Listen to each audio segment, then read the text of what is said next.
Hello इकोनॉमिकन्स, मेरा नाम है गौरव। स्वागत है आपका हमारे चैनल इमेजिन स्टडी पे। तो चलिए शुरू करते हैं। तो आज हम लोग देखने वाले स्टैंडर्ड 12th के इकोनॉमिक्स का chapter number 3B, that is elasticity of demand. तो उसका जो आज हमारा टॉपिक है वो है types of price elasticity of demand. तो इसके पहले वाले वीडियो में हमने देख लिया था कि क्या होता है इलास्टिसिटी, क्या होता है इलास्टिसिटी ऑफ डिमांड, और उसके बाद हमने देखा था कि तीन टाइप्स जो कि होते हैं इलास्टिसिटी ऑफ डिमांड के। तो उन्होंने तीनों टाइप्स भी देख लिए थे। आज हम लोग शुरू करने वाले न्यू टॉपिक जो कि है types of price elasticity of demand. तो अगर आपने इसके पहले वाला वीडियो नहीं देखा है, टाइप्स का वीडियो नहीं देखा है इलास्टिसिटी ऑफ डिमांड के, तो पहले वो वीडियो को देख लीजिए, क्योंकि वो वीडियो आना चाहिए। उसके बाद ही ये सारे आगे के टॉपिक्स आपको धीरे धीरे समझ में आते जाएंगे। तो चलिए शुरू करते हैं आज का टॉपिक जो कि है types of price elasticity of demand. तो यहाँ पर टाइप्स दिए हैं, तो देखते हैं फर्स्ट टाइप जो कि क्या है। तो फर्स्ट टाइप जो है perfectly elastic demand where ED is equals to infinity. तो यहाँ पर देखिए सारे भी types of price elasticity of demand बहुत ही इजी है, जिसमें जो पहला टाइप है वो है परफेक्टली इलास्टिक डिमांड। तो चलिए देखते हैं परफेक्टली इलास्टिक डिमांड आखिर होता क्या है। व्हेन अ स्लाइट और zero change in price brings about an infinite change in the quantity demanded of the commodity, it is called perfectly elastic demand। तो यहाँ पर देखिए perfectly elastic demand आखिर होता क्या है कि जब भी आप किसी भी कमोडिटी का, सपोज एक कमोडिटी है जिसमें आप हल्का सा या फिर थोड़ा सा चेंज करोगे और उस थोड़े से चेंज की वजह से उसके क्वांटिटी डिमांडेड में बहुत ही ज्यादा फर्क पड़ जाएगा। मीन्स अगर किसी भी कमोडिटी है, फॉर एग्जाम्पल उसका कमोडिटी का जो कॉस्ट है वो आखिर है 20 रुपए और आपने उसमें हल्का सा चेंज कर दिया और उसको आपने 19 रुपए कर दिया उस कमोडिटी का, तो उस 1 रुपए के कम करने की वजह से उसके क्वांटिटी डिमांड में बहुत ही ज्यादा फर्क पड़ जाएगा। मतलब वो बहुत ही ज्यादा तेजी से बिकने लगेगा। तो उस चीज को हम लोग बोलते हैं परफेक्टली इलास्टिक डिमांड, और वो इतना चेंज हो रहा है जिसे हम लोग मेजर ही नहीं कर पाएंगे। तो उसलिए यहाँ पर परफेक्टली इलास्टिक डिमांड को हम लोग इन्फिनिटी से डिनोट करते हैं। यहाँ पर देखिए आगे क्या दिया, it is only a theoretical concept. For example 10% fall in price में lead to infinite rise in demand. मतलब यहां पर हमें परसेंटेज में दिया है कि अगर थोड़ा सा परसेंटेज चेंज कर रहे हो उस कमोडिटी का जिसके वजह से डिमांड में इन्फिनाइट राइज हो गया है, तो उसे हम लोग क्या कहेंगे, परफेक्टली इलास्टिक डिमांड। तो यहां पर देखिए क्या दिया, ED is equals to percentage change in quantity demand upon percentage change in price is equals to infinity. Means उसके प्राइस में थोड़ा सा परसेंटेज में चेंज करने की वजह से उसके कमोडिटी के डिमांड में बहुत ही ज्यादा परसेंटेज में फर्क पड़ गया, और वो इतना ज्यादा पड़ गया कि जिसे हम लोग मेजर ही नहीं कर पा रहे, तो वो हो जाएगा इंफिनिटी में। और यही चीज है परफेक्टली इलास्टिक डिमांड। यहां पर देखिए एक ग्राफ दिया आपको परफेक्टली इलास्टिक डिमांड का। तो यहां पर देखिए in figure 3.11 the demand curve is horizontal line parallel to x axis indicates perfectly elastic demand। तो यहां पर देखिए एक हॉरिजॉन्टल लाइन गया है जिसको हमें मेजर करके बताया गया कि वो परफेक्टली इलास्टिक डिमांड है। मींस वो पैरेलल लाइन है, मींस कभी वो जॉइंट ही नहीं होने वाला है, तो वो इंफिनिटी तक बढ़ते ही चले जाएगा। और यही चीज है परफेक्टली इलास्टिक डिमांड। तो हमने क्या देखा परफेक्टली इलास्टिक डिमांड में कि थोड़ा सा परसेंटेज चेंज करने की वजह से प्राइस में उसकी क्वांटिटी में इंफिनाइट राइज हो गया, उस चीज को हम लोग कहते हैं perfectly elastic demand.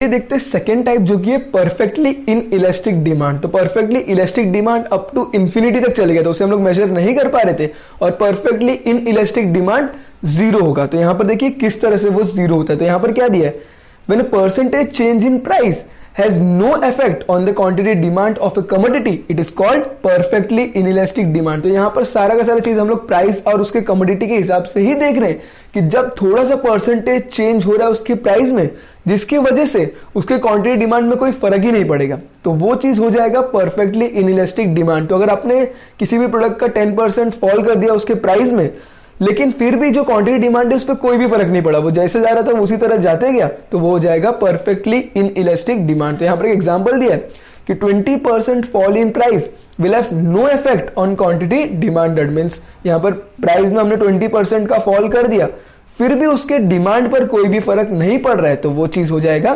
Perfectly inelastic demand. यहां पर सिंबॉलिकली फॉर्म में दिया ED is equals to percentage change in Q that is quantity demanded upon percentage change in price. तो यहां पर हमें कैलकुलेट करके भी बताया है कि ईडी इज इक्वल्स टू उसके क्वांटिटी में कोई भी फर्क नहीं पड़ रहा है, तो वो चीज दिया है जीरो अपॉन परसेंटेज में उसका जो चेंज था वो किया था हमने 20, जिसका आंसर आ जाएगा जीरो। इसलिए perfectly inelastic demand ED is always equals to zero. In practice such a situation rarely occurs, for example demand for salt and milk. तो यहाँ पर ये जो सिचुएशन है वो बहुत ही रेयरली occurs होता है, और वो एग्जाम्पल हमें दिया है सॉल्ट में, मीन्स नमक और उसका दूध के साथ। तो चलिए देखते हैं अगला टाइप। अगले टाइप को देखने से पहले इसका कुछ ग्राफ दिया, वो ग्राफ भी देख लेते हैं। तो यहाँ पर देखिए ग्राफ में हमें ग्राफ दिया 3.12, तो उसमें क्या दिखाया गया वो हमें देख लेते हैं। तो in figure 3.12 when price rises from OP, OP यहाँ पर 0 है, तो 0 से आप लोग ध्यान दीजिए। When a price rises from 0p to 0p1, तो अगर आपने ग्राफ में देख रहे रहोगे तो अगर जब प्राइस 0p से लेके 0p1 मीन्स थोड़ा सा जब बढ़ जा रहा है, and when price falls from 0p to 0p2, तो अगर आप लोग 0p देखोगे और उसके बाद वो डिक्रीज हो रहा है तो फिर आप उसको 0p2 देखोगे। तो जब इतना सा डिक्रीज हो रहा है या फिर 0p से 0p1, p से p1 थोड़ा सा इंक्रीज हो रहा है, उसके वजह से demand remains unchanged at OQ। तो उसके वजह से जो OQ है, डिमांड वाला लाइन जो है एक्स वाला, एक्स एक्सिस, उसमें कोई भी फर्क नहीं पड़ रहा है। जब भी उसका प्राइस बढ़ रहा है या फिर उसका प्राइस घट रहा है, उस पर आप कोई भी परसेंटेज चेंज कर लीजिए, लेकिन आपके क्वांटिटी डिमांड पे कोई भी फर्क पड़ने वाला नहीं है। Therefore, the demand curve is a vertically straight line parallel to y-axis indicating perfectly inelastic demand। तो यहाँ पर आप लोग देख सकते हो कि हमें क्या दिया, हमें वर्टिकली स्ट्रेट लाइन दिया जो कि पैरेलल टू y-axis दिया है, और हमें इंडिकेट कर रहा है कि उसमें परफेक्टली इनइलास्टिक डिमांड है, उसमें कोई भी फर्क थोड़ा भी पड़ नहीं रहा है। भले आपका प्राइस थोड़ा सा परसेंटेज में बढ़ जाए या फिर उसका प्राइस थोड़ा सा परसेंटेज में घट जाए, लेकिन डिमांड के चेंज में कोई भी फर्क नहीं पड़ेगा। और यही चीज है perfectly inelastic demand, that is represented by ED is equals to 0। चलिए देखते हैं अगला टाइप जो कि है यूनिटरी इलास्टिक डिमांड। तो यूनिटरी, यूनिट का मतलब ही होता है 1, तो यहाँ पर उसका जो रिप्रेजेंट होगा वो भी होगा ED इज इक्वल्स टू 1। तो यहाँ पर देखिए हम लोग देखते हैं यूनिटरी इलास्टिक डिमांड आखिर होता क्या। When a percentage change in price leads to proportionate change in quantity demanded, then demand is said to be unitary elastic. तो यहाँ पर देखिए थोड़ा सा परसेंटेज चेंज होने की वजह से प्राइस में जितना प्रोपोर्शनेट चेंज आप कर रहे हो उतना ही डिमांड में फर्क भी पड़ रहा है, उसे हम लोग कहते हैं यूनिटरी इलास्टिक, मतलब दोनों भी चीज इक्वल होगा। तो यहाँ पर एक एग्जांपल भी दिया है कि 50% fall in price of a commodity leads to 50% rise in quantity demanded. इसका मतलब क्या है कि अगर आप किसी भी कमोडिटी का जितने हिसाब से परसेंटेज फॉल प्राइस में करोगे उतना ही परसेंटेज राइज होगा उसके क्वांटिटी डिमांडेड में, तब वो होगा यूनिटरी इलास्टिक डिमांड। तो यहाँ पर देखिए सिंबॉलिकल फॉर्म में भी दिया है कि ED इज इक्वल्स टू, अब मैं डायरेक्टली जो सिंबल है उसको मैं स्टेटमेंट के थ्रू पढ़ ले रहा हूं कि परसेंटेज चेंज इन Q मतलब percentage change in quantity demanded upon percentage change in price is equals to, तो 50% का क्वांटिटी डिमांडेड बढ़ा जब 50% का प्राइस उसका डिक्रीज हुआ, तो यहाँ पर 50/50 दैट इज इक्वल्स टू 1, इसीलिए unitary elastic demand will always equals to 1। तो यहाँ पर भी एक ग्राफ दिया, अगर आप लोग ग्राफ को देखोगे ग्राफ 3.13, तो यहाँ पर क्या दिया in figure 3.13 when price falls from 0p to 0p1, तो अगर आप लोग देखोगे कि प्राइस जो है वो जब 0p से लेके मीन्स अगर आप लोग y एक्सिस पे देखोगे वो 0p से जब वो डिक्रीज हो गया 0p1 हो गया, मतलब 50% डिक्रीज हुआ, तो demand rises from 0q to 0q1। तो अगर आप लोग x एक्सिस पे देखोगे तो वो 0q था पहले, अब वो 0q1 हो गया, मतलब 50% डिक्रीज प्राइस में होने के वजह से उसके डिमांड में 50% इंक्रीमेंट हुआ है, तो वो चीज है unitary elastic demand. Therefore, the slope of the demand curve is rectangular hyperbola। तो यहाँ पर यह हाइपरबोला की तरह दिख रहा है, रेक्टेंगुलर हाइपरबोला की तरह दिख रहा है, जहां पर हमें क्या दिखाया गया कि सिर्फ इतना ही दिया कि जब प्राइस, अगर आप y एक्सिस पे देखोगे तो जब प्राइस 0p से 0p1 आ गया मींस 50% का डिक्रीमेंट हुआ, तो उस समय x एक्सिस पे अगर आप देखोगे तो वो 0q से लेके क्वांटिटी डिमांड 0q1 हो गया, मींस 50% गिरावट की वजह से 50% इंक्रीमेंट हो गया, तो वो चीज है unitary elastic demand that is always equals to 1। तो चलिए देखते हैं अगला टाइप जो कि रिलेटिवली इलास्टिक डिमांड पर ED इज ग्रेटर देन 1। तो यहाँ पर ये यूनिटरी से थोड़ा सा ज्यादा होगा और वो क्यों ज्यादा होगा तो चलिए वो भी देख लेते हैं। तो जो अगला टाइप है वो है रिलेटिवली इलास्टिक डिमांड पर ED is always greater than 1।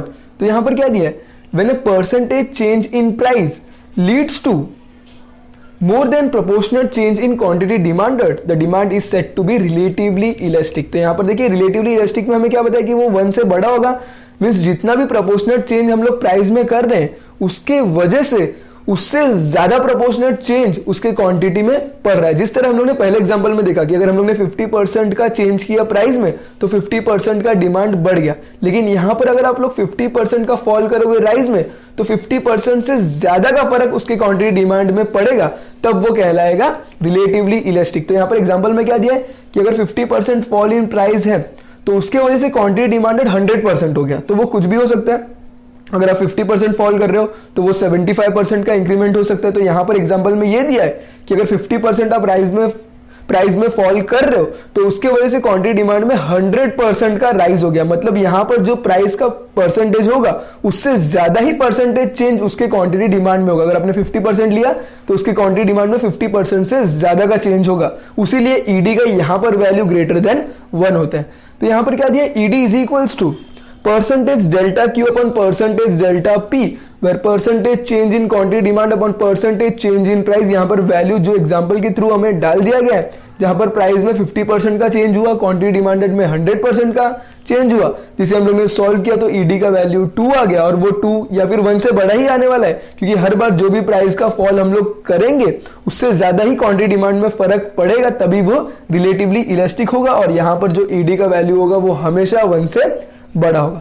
तो यहां पर देखिए एग्जांपल के थ्रू ही हमें एक ग्राफ भी बताया गया है जो कि 3.14 in figure 3.14 when price falls from 0p to 0p1 means 50% का चेंज हुआ है। तो यहां पर अगर आप y एक्सिस में देखोगे तो जब पहले प्राइस जो ओरिजिनल प्राइस था वो था 0p, अब वो थोड़ा सा डिक्रीमेंट हो गया 0p1 हो गया। तो जब when price falls from 0p to 0p1 means 50% का चेंज यहां पर हुआ है। Demand rises from 0q to 0q1, तो यहां पर जो डिमांड का राइज हो रहा है वो देखिए पहले डिमांड अगर आप एक्स एक्सिस पे देखोगे तो पहले वो 0q था, लेकिन उसके बाद वो राइज होके 0q1 हो गया। मींस जब 50% का डिक्रीमेंट हुआ है y एक्सिस पे मींस प्राइस पे, तो उसके वजह से x एक्सिस पे जो इंक्रीमेंट हुआ है वो 100% का हुआ है। Therefore the demand curve has a flatter slope. तो जब ये आपने यूनिटरी में देखा तो वो रेक्टेंगुलर हाइपरबोला की तरह दिख रहा होगा, लेकिन यहां पर जब आपने रिलेटिवली इलास्टिक डिमांड देखा जहां पर ईडी का वैल्यू यूनिटरी से थोड़ा बड़ा होता है, तो यहां पर जो आपका स्लोप बनेगा वो थोड़ा फ्लैटर बनेगा, फ्लैट टाइप में बनेगा। फ्लैट टाइप में क्यों बन रहा है, क्योंकि प्राइस यहां पर हमने 50% से डिक्रीमेंट करके उसका क्वांटिटी डिमांडेड 100% कर दिया गया, मतलब वो उससे ज्यादा चेंज हमने यहां पर दिखा दिया गया है। तो इसीलिए हम लोग ने रिलेटिवली इलास्टिक कंसेप्ट में ये वाला चेंज फ्लैटर स्लोप का देख लिया। तो चलिए देखते हैं लास्ट वाला जो कि है रिलेटिवली इन इलास्टिक डिमांड। चलिए देखिए ये यहां पर क्या दिया रिलेटिवली इन इलास्टिक डिमांड में। तो देखिए हमने यूनिटरी में देखा कि जहां पर ईडी का वैल्यू कितना था 1 था, उसके बाद में हम लोग ने रिलेटिवली इलास्टिक डिमांड देखा जहां पर ईडी का वैल्यू 1 से बड़ा था, लेकिन यहां पर ईडी का वैल्यू 1 से छोटा होगा, और वो क्यों छोटा होगा तो वो भी देख लेते हैं। सारे चीज एक दूसरे से लिंक है, अगर आप लोग लॉजिकली थिंक करोगे तो ये चीज लिखना बहुत ही आसान हो जाएगा। तो देखिए यहां पर क्या दिया, when a percentage change in price leads to less than proportionate change in the quantity demanded is said to be relatively inelastic। तो देखिए जब हम लोगों ने यूनिटरी डिमांड देखा यूनिटरी का, तो यूनिटरी इलास्टिक डिमांड में हमने क्या देखा कि जब आप किसी भी कमोडिटी का प्राइस 50% से कम कर रहे हो तो उसी समय जो उसका डिमांड में इंक्रीमेंट हो रहा है वो 50% से ही हो रहा है, तभी वहां पर ईडी का वैल्यू 1 आया था।